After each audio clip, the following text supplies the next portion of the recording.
नाज़रीन, बदलते हुए आलमी हालात, खित्ते में बढ़ती कशीदगी और जारी सफारती डेडलॉक के इस नाजुक मरहले पर एक नाम शिद्दत से महसूस किया जा रहा है और वो नाम है इमरान खान। सवाल ये नहीं वो मकबूल हैं या नहीं, सवाल ये है कि क्या मौजूदा क़यादत इस सतह की सफारतकारी की सलाहियत रखती है जिसकी आज पाकिस्तान को जरूरत है। हकीकत ये है कि मौजूदा हुकूमत की कमजोर और गैर मौसर खारजा पॉलिसी ने वो मौके भी ज़ाया कर दिए जो पाकिस्तान को आलमी सतह पर एक कलीदी किरदार दे सकते थे। कहा जा रहा है कि फील्ड मार्शल की कोशिशों के बायस पाकिस्तान को जारी इलाकाई कशीदगी में एक अहम पोजीशन हासिल हुई थी, मगर इसके बाद हुकूमती नाअहली ने हालात को संभालने की बजाय मजीद खराब कर दिया। यहाँ तक कि वो ममालिक भी नाराज हो गए जो कभी पाकिस्तान के करीबी इत्तेहादी समझे जाते थे। यूएई, सऊदी अरब और चीन जैसे दोस्त ममालिक अब न सिर्फ फासला इख्तियार करते दिखाई दे रहे हैं बल्कि अपने कर्जों की वापसी का मुतालबा भी कर रहे हैं, जो इस बात का वाज़ेह इशारा है कि एतमाद की फिजा मुतासिर हो चुकी है। इस पस मंजर में मुख्तलिफ हलकों के अंदर ये सोच जोर पकड़ रही है कि अगर इस वक्त इमरान खान होते तो पाकिस्तान न सिर्फ इस बहरान से बेहतर अंदाज में निमट सकता था बल्कि आलमी सतह पर एक फाल और बासर किरदार भी अदा कर रहा होता। ये भी कहा जा रहा है कि इमरान खान की मौजूदगी में दोस्त ममालिक के साथ ताल्लुकात इस नहज पर ना पहुँचते। ताहम दूसरी जानब एक अहम हकीकत ये भी है कि इमरान खान अपने मौक़िफ़ पर डटे हुए हैं और किसी से भी किसी किस्म की डील लेने के लिए तैयार नहीं। ज़राए के मुताबिक हालिया दिनों में उन्हें कायल करने की कोशिश के तहत अल-कादिर ट्रस्ट केस में उनकी और बुशरा बीबी की अपीलों को सुना जाने लगा। एक इब्तदाई कदम उठाया गया ताकि फिजा हमवार हो, मगर उसके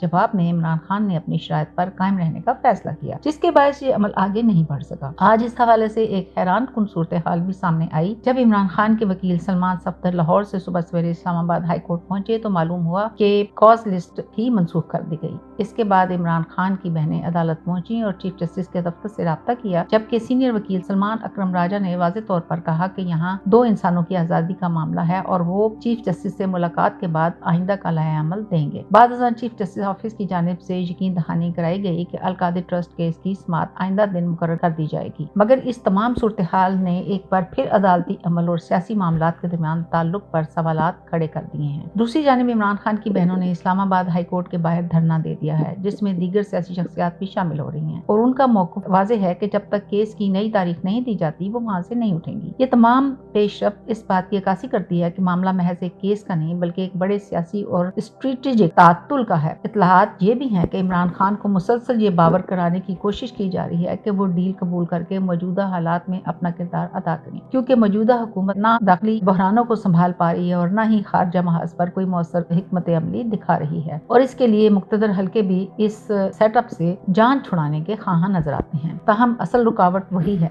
इमरान खान का मौक़िफ़। जब तक वो अपनी शराइत से पीछे नहीं हटते ये ताअत्तुल बरकरार रहेगा। सवाल अब ये नहीं कि डील होगी या नहीं, सवाल ये है कि पाकिस्तान इस बहरान का मुतहम्मिल हो सकता है। क्या एक कमजोर हुकूमत के साथ हम आलमी सतह पर अपना मुकाम बरकरार रख सकते हैं, या फिर वाकई वो वक्त आ चुका है जब एक मजबूत और मौसर क़यादत की जरूरत पहले से कहीं ज्यादा महसूस की जा रही है। यही वो सवालात हैं जो आज हर संजीदा हल्के में ज़ेरे बहस हैं और जिनका जवाब आने वाले दिनों में पाकिस्तान की समत का तयन करेगा। और मेरे पाकिस्तानियों, आप यकीन करें इमरान खान ही आखिरी हल है हर मसले का, और जो हमारे मुक़्तदर इदारे हैं वो भी इसी के ऊपर गौर कर रहे हैं। पाकिस्तान जिंदाबाद।